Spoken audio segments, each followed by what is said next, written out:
Hab es. Nicht mit die oder der oder dies ist doch noch schlimmer. Wir sollen den Spiegel vornehmen.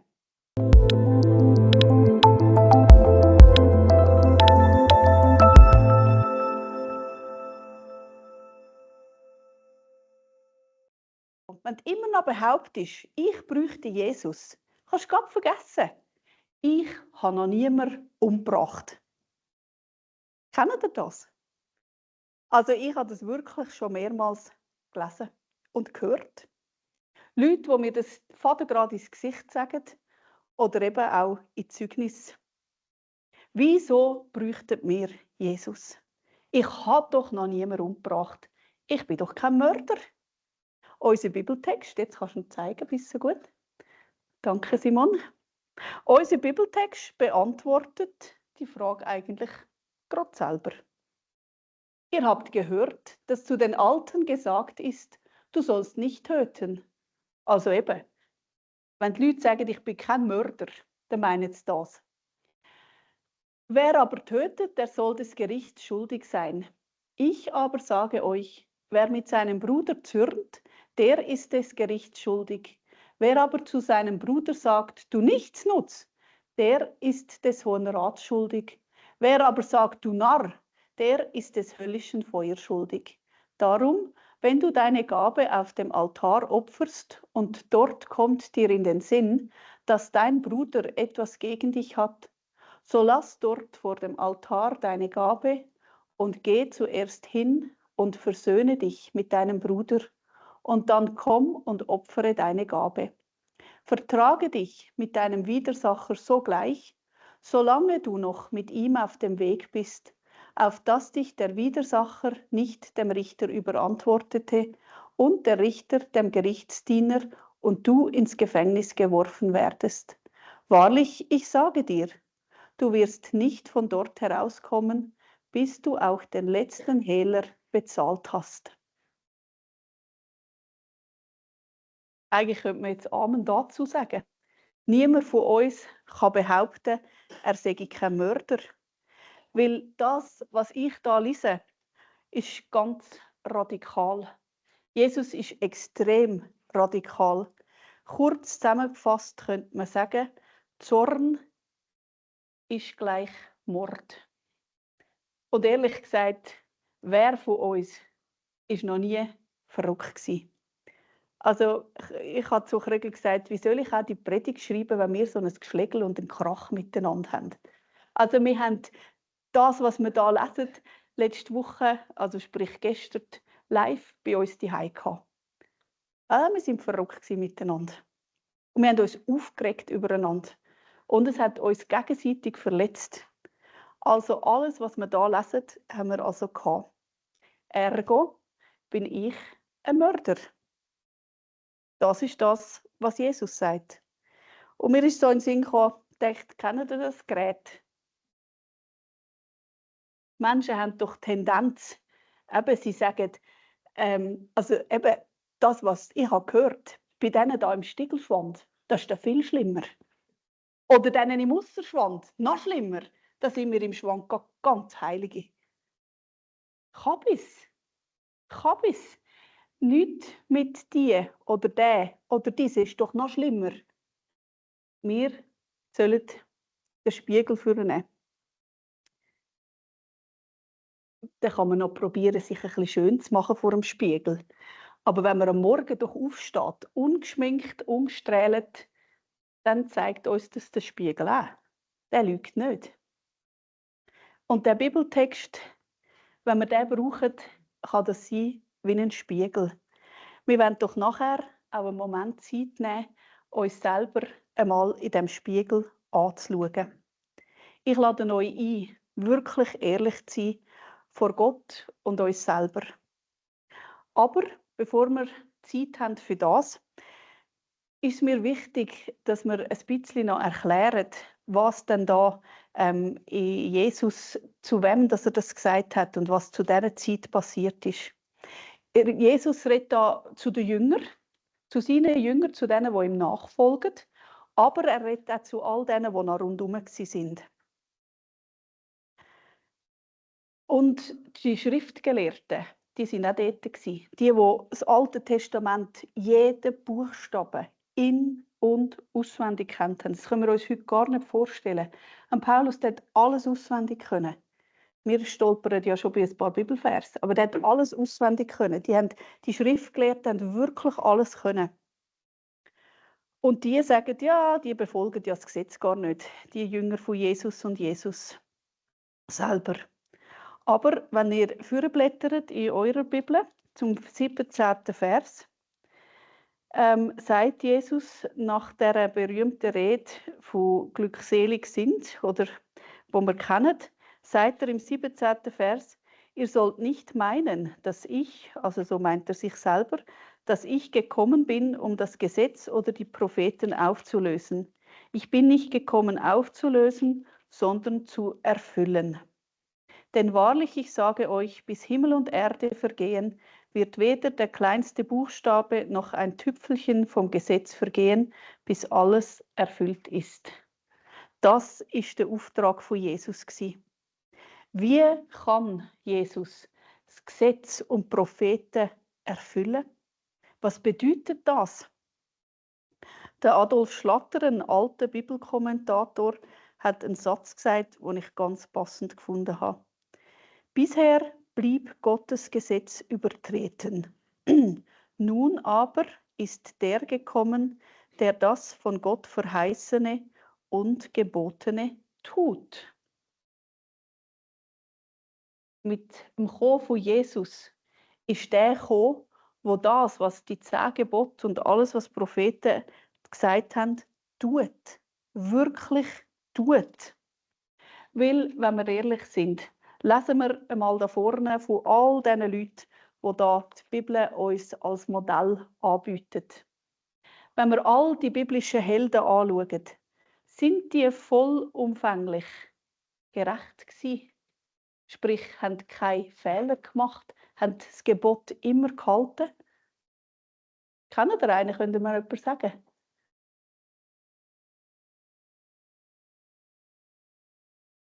Vielleicht. Vielleicht, weil er entrückt worden ist, meinst du, gell? Mhm. Aber sonst, also ein David zum Beispiel, von dem lesen wir ja in den Psalmen. Der bekennt seinen Dreck am Stecken. Er hat so viele Fehler gehabt. Er hat so viele Sachen gemacht, die nicht gut sind. Sein Herz hat manchmal Begierden gehabt, die ihn auch zu schlimmen Taten gezogen haben. Aber er hat es gemerkt. Aber unfehlbar in dem Sinn war also definitiv niemand gewesen. Alles fehlerhafte Menschen. Und so kann man doch sagen, niemand, der je auf Erde gelebt hat, der auf Erde lebt, und egal wie politisch wertvoll sie sich halten, aktuell, niemand von all denen und auch niemand, der noch kommen wird vollumfänglich fehlerfrei und gerecht sein. Das können wir nicht als Menschen, solange als wir auf Erde leben. Wir müssen es gar nicht erst probieren. Aber die Schriftgelehrten, die eben alles auswendig haben können im Alten Testament, die haben ernsthaft geglaubt, die sind ernsthaft sicher gewesen, dass sie gerecht sind vor Gott. Weil sie alles gewusst haben. Sie haben das kleinste Tüpfchen und das kleinste Strichchen in der Schrift gekannt. Alles haben sie gekannt. Und etwas habe ich beim Fritz Rinecker gefunden. Der hat gesagt, etwas, was mich sehr bewegt hat. Stellt euch mal vor, wenn das wirklich wahr ist. Die Schriftgelehrten, die haben zu dieser Zeit Folgendes gelehrt. Und zwar zum Thema Nächstenliebe. Ein schwieriges Thema, das wissen wir, oder? Aber die Schriftgelehrten haben den Leuten gelehrt, also liebe Leute, es ist so, du musst nur die lieben von deiner Gemeinschaft. Also Pharisäer, Pharisäer, oder ich hätte jetzt gesagt Meiers, Meiers, Müllers, Müllers, die Schwandner, die Schwandner, die Ausserschwandner, die Ausserschwandner, oder Frutiger, Frutiger oder Zürcher, Zürcher, was es auch immer ist. Das haben die gelernt. Deine Gruppe Menschen, wo du dich dazu zählst, die musst du lieben. Das ist wichtig. Aber Zöllner, Sünder oder gar Heiden, die nicht an Gott glauben, um Himmelstrost auch, das ist egal. Das musst du nicht lieben. Nein, im Gegenteil, du sollst sie sogar hassen. Also ich musste es zweimal lesen und dachte, um Himmels Willen auch, wie können die Schriftgelehrten ihren Leuten lehren, dass man die Heiden und Zöllner hassen muss? Wieso? Und zu gutem Glück schreibt der Rinecker dazu, warum. Und dann ist mir in den Sinn gekommen, ja, das stimmt. Im Psalm 139. Im Psalm 139 betete David, ich hasse die Gottlosen. Das haben die so wörtlich genommen und völlig aus dem Zusammenhang heraus, dass sie gesagt haben, nein, unsere Pflicht ist, die anderen, die nicht zu uns gehören, die müssen wir hassen. So steht es im Wort Gottes. Und sie sind so weit gegangen, dass sie gesagt haben, denn es galt, wenn man einen Heiden tötete, dann würde das Gericht solch einen Israeliten nicht zur Rechenschaft ziehen, denn dieser Fall ist straflos. Denn ein Mörder ist nur der, der seinen Volksgenossen tötet. So hatten die Schriftgelehrten das Gesetz ausgelegt. Krass. Also, als ich das gelesen habe ich gedacht, boah, dann verstehen wir vielleicht auch, warum das Wort so viel Sprengkraft hat von Jesus. Dass das komplett etwas anderes war, weder das die Schriftgelehrten gelehrt haben. Also ein Mörder ist nur jemand, haben die gelehrt, der jemanden von seinem eigenen Volk umbringt. Alle anderen sind egal. Und da geht es um das Gebot, du sollst nicht töten in den 10 Geboten. Und das ist für die Schriftgelehrten völlig klar gewesen, das muss man halten. Sie haben ja Gebot um Gebot um Gebot um Gebot aufbauen, damit sie ja kein Gebot übertreten. Eben, das habe ich euch schon manchmal erzählt mit diesen Högen. Die haben Zaun um Zaun aufbauen, dass falls mal über einen Zaun fallen, nicht gerade direkt ins Problem hinein würden fallen, dass sie das Gesetz übertreten, weil sonst wären sie ja ungerecht. Und die lehren so etwas. Das ist unglaublich. Die Pharisäer, die haben tatsächlich gemeint, mit dem äußeren Erfüllen von allen Geboten vor Gott gerecht dazustehen. Sie haben wirklich geglaubt, dass sie richtig gerecht vor Gott sind, durch ihre Leistung. Und anscheinend hat man die Schriftgelehrten und Pharisäer auch die Gerechtfertigten genannt. Weil sie eben selber geglaubt und gelehrt haben, dass sie gerecht sind, dass bei ihnen alles in Ordnung ist vor Gott. Sie gehen so wie durch Ranken vor Gott. Kein Problem. Und sie haben auch gelehrt, dass es bei Gott so eine Art ein Milchbüchlein gibt. Die Älteren unter euch, ihr wisst, was ein Milchbüchlein ist, oder? Die Jüngeren vielleicht nicht mehr so. Aber das Milchbüchlein, das meint einfach so ein Büchlein, wo man das Positive und das Negative aufschreibt. Eine einfache Buchhaltung. Und die haben so eine einfache Buchhaltung gelernt, die Menschen. Sie haben gelernt, wenn du etwas Gutes tust, dann wird dir sozusagen ein Punkt gut geschrieben auf dein positive Konto. Und je mehr Punkte du auf dem positiven Konto hast, desto besser geht es dir, desto gesünder bist nicht krank, hast Geld und bist reich gesegnet. Und ich könnt euch ja vorstellen, was der Umkehrschluss ist von dieser Rechnung. Wenn du nichts Gutes tust, dann bist du arm, bist nicht reich, bist krank und nicht gesegnet. Ja, und was sind jetzt die krank sind? Das wollen wir jetzt nicht ausführen. Aber ihr versteht, was das hinter dieser menschlichen Denkart ist. Das haben die gelehrt. Eben, geht es dir gut, bist im Plus, das heisst, du bist gesund, hast Gutes da, hast Geld, wirst gesegnet, du hast Schlechtes, geht es ins Minus, Krankheit, Armut und kein Segen. Und der Rinecker, finde ich, der hat das wirklich auch auf den Punkt gebracht. Er hat nicht nur gesagt, was das für Auswirkungen hat, sondern er hat gesagt, das ist absolute Gotteslästerung. Absolute Gotteslästerung. Weil der Mensch sich so mit Gott auf eine Linie stellt. Ich und Gott, wir haben zusammen ein Milchbüchli. Nein, so ist es nicht. Gott ist souverän, Gott ist heilig, er sieht dahinter, er weiß um unser Herz. Und sagen, tun, ergehen, also was ich mache, hat immer einen direkten Zusammenhang. So einfach ist es nicht. Gott weiß, wie es wirklich ist. Wir, die so rechnen, nicht.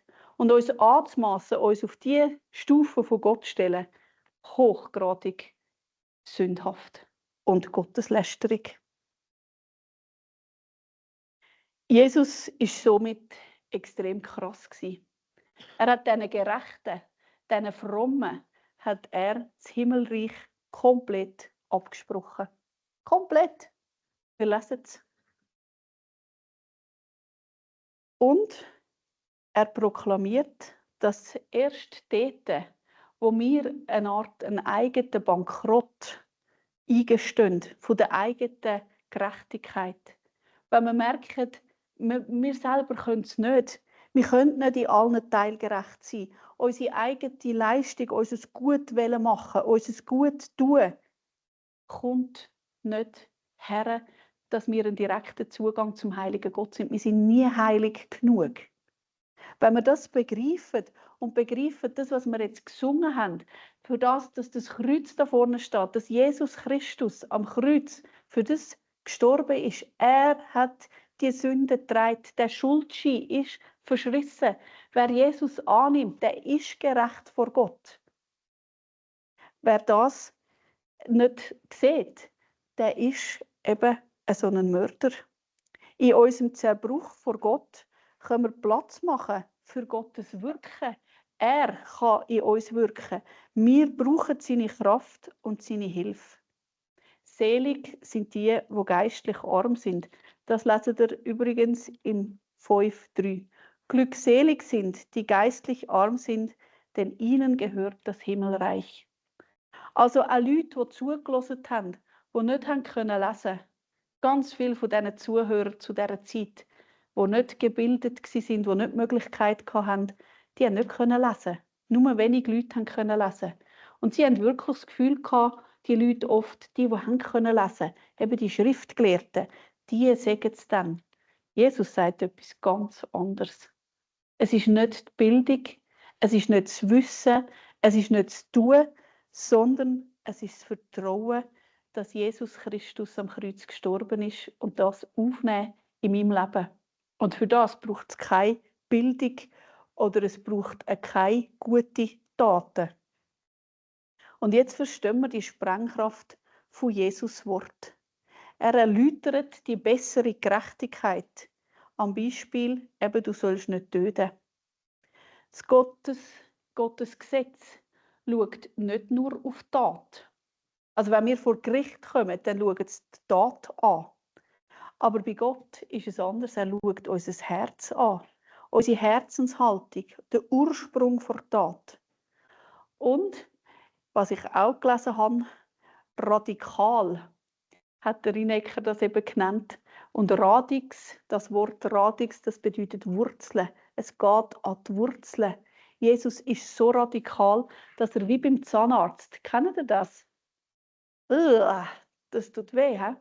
Aber wenn man einfach bei einem Zahn, der an der Wurzel ein Problem hat, falls Sie das schon mal gehabt haben, das tut mega fest weh.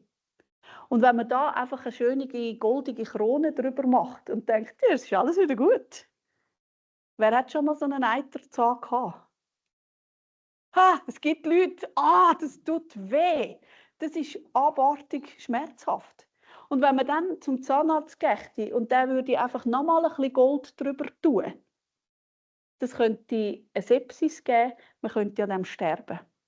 Also das nützt nichts, sondern man muss eine Wurzelbehandlung machen, damit man wirklich ans Problem geht. Ist es nachher wieder gut gewesen nach der Wurzelbehandlung? Ja. Es braucht manchmal ein bisschen Zeit. Es braucht manchmal ein bisschen Zeit. Und ehrlich gesagt, glaube ich, ist es auch bei der geistlichen Wurzelbehandlung in unserem Herz auch so. Es braucht manchmal geht es schneller und manchmal braucht es mehr Zeit. Aber es ist so wichtig, böse mit unseren Brüdern im Zürnen. Und das Wort Zürnen, wenn wir da die Herkunft anschauen, dann kann man ein inneres und ein äußeres Zürnen anschauen. Kennt ihr das Gestürm vielleicht bei euch in der Familie oder in der Ehe? Wir stürmen manchmal über das. Wo habe ich jetzt mein Ding? Wir stürmen darüber, eben, wer jetzt gerade mehr Liebe bräuchte, wer jetzt zuerst dem anderen müsste. Und nachher dann ist das eben sehr unterschiedlich, je nach Typ. Die einen, die zürnen laut gegen raus, oder? Und nachher dann wird man aufgeregt.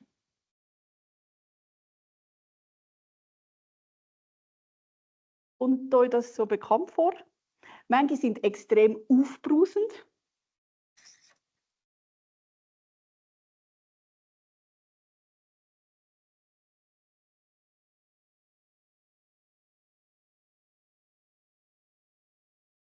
Man wird hart,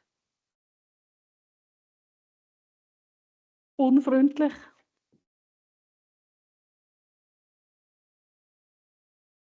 Und dann kommt das sehr gut sichtbar raus. Und manche Leute neigen sogar dazu, jähzornig zu sein.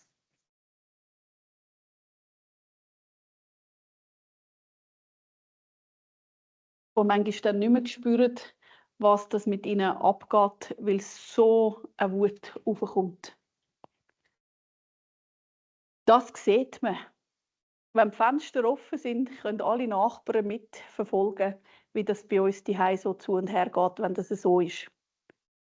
Aber manchmal implodiert das auch im Herz inne.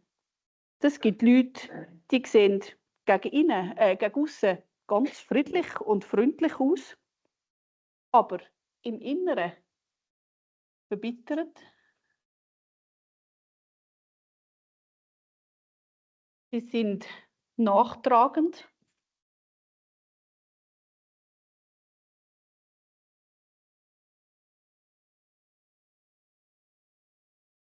Und irgendwann fordert das auch sein Tribut. Das sieht man dann irgendwann auch. Das ist dann, man zieht sich zurück. Vom Nächsten.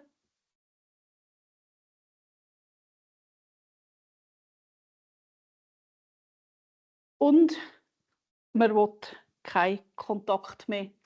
Schon gar nicht mit den Leuten, die einen verletzt haben. Und das alles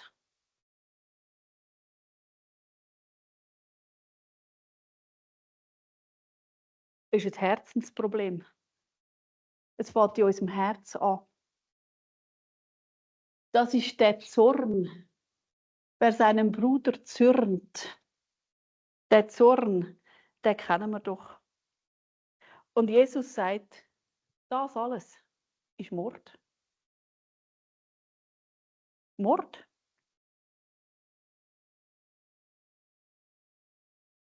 Es ist die Übertretung von dem Gebot, du sollst nicht töten. Und so ist schon in dieser Wurzel ist die Sünde.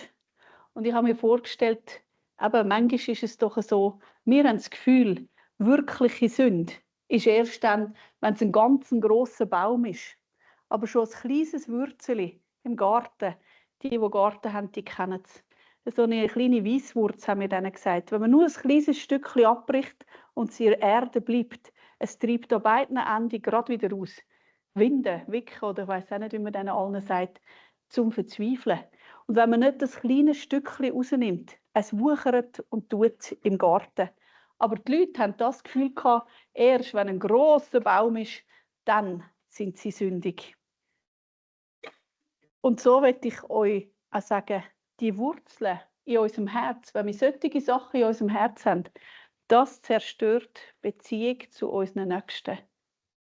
Das macht kaputt. Und ihr könnt euch selber vorstellen, ihr kennt eure eigene Geschichte, ihr kennt Geschichten von anderen Menschen, was das für Auswirkungen hat. Und das Verrückte ist, es stört nicht nur unsere Beziehung zu unseren Mitmenschen, es stört unsere Beziehung zu uns selber und es stört auch unsere Beziehung zu Gott. Mit diesen Wurzeln im Herz ist es schwierig, ist es sogar unmöglich, Gott wirklich zu begegnen. Und das ist das, was Jesus da sagt.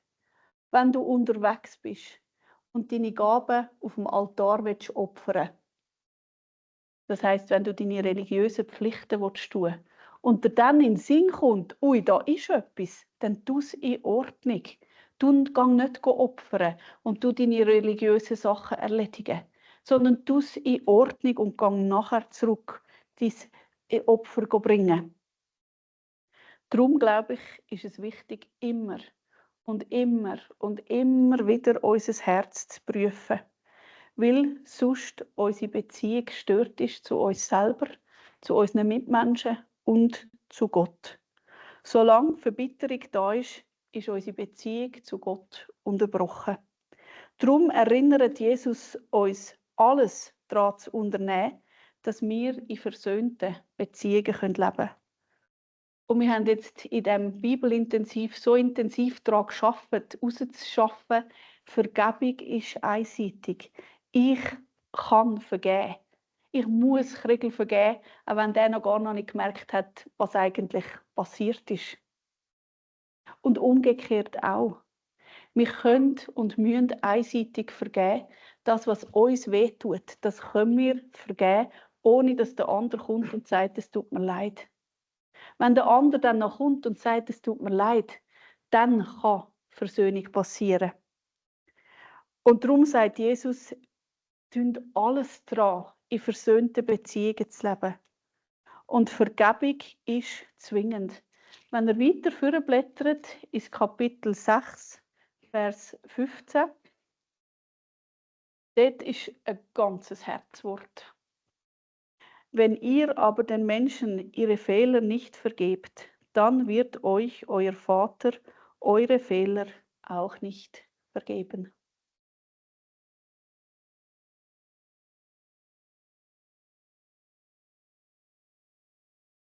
Bei mir fängt es an. Und wenn ich vergebe, dann darf ich auf die Barmherzigkeit von Gott vertrauen, so wie es auch in den Seligpreisungen vorne heisst, barmherzig ist, wer barmherzig, oder Barmherzigkeit wird erlangen, wer Barmherzigkeit tut. Wenn wir den Menschen nicht vergeben, ihre Fehler, dann werden auch unsere Fehler nicht vergeben. Ein ganzes Herzwort. Darum darf Bitterkeit, Zorn, Neid und Hass in unserem Herzen nicht in der kleinsten Form geduldet werden, nicht das kleinste bisschen, weil sonst Gefahr ist, dass es aufwächst und immer grösser wird. Die Werte vom Reich Gottes wie Liebe und Friedensbereitschaft, die soll aktiv gelebt werden. Und solange unser Verhältnis zu unserem Brüder, zu unserem Nächsten nicht bereinigt ist und mein Herz mit Bitterkeit und Hass voll ist, solange können wir sagen, ist alles Bibellesen, beten, Gottesdienst besuchen, spenden, Gutes tun, zwecklos. Schwierig. Eine Belastung. Und der Rinecker ist so weit gegangen, dass er sogar sagt, man versündigt sich gegen Gott, wenn man in diesem Zustand Gottesdienst feiert. Oder eben Bibel liest, wenn unser Herz nicht gereinigt ist. Und darum, wenn wir alles tun, unser Herz von dieser bitteren Wurzeln durch Vergebung immer wieder frei zu behalten und unsere Hand parat haben zur Versöhnung. Und im Römer 12,18 heißt, ist möglich, so viel an euch liegt, so habt mit allen Menschen Frieden. Und im Hebräerbrief ist auch ein Vers, Hebräer 12,15, wo genau das in Wort fasst. Und dann seht darauf, dass nicht jemand Gottes Gnade versäume, dass nicht etwa eine bittere Wurzel aufwachse und Unfrieden anrichte und viele dadurch verunreinigt werden. Also die kleine Wurzel von Bitterkeit, von dem, was stört zwischen mir und dir, ausreißen durch Vergebung. Jetzt denken vielleicht die einen und anderen, ja super, habe ich alles gemacht, ich habe vergeben, aber der andere will nicht. Das ist manchmal so schwer auszuhalten. Und ich möchte euch noch lesen, was der Rinecker dazu sagt. Wenn es nun trotz allem ernsten und aufrichtigen Bemühungen nicht geht, Frieden zu schaffen, lasst es anstehen, brecht nicht in Zorn aus und fresst es aber auch nicht in euch hinein. Also wieder haben wir die gegen innen funktionieren und die gegen außen funktionieren. Es ist egal, wie das du funktionierst.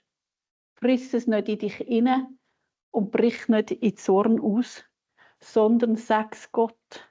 Überlass es Gott. Überlass es Gott. Gib's Gott ab. Warte still, bis vielleicht Gott selbst die Situation ändert. Lasst es ausreifen. Ihr bleibt dennoch die Geliebten Gottes.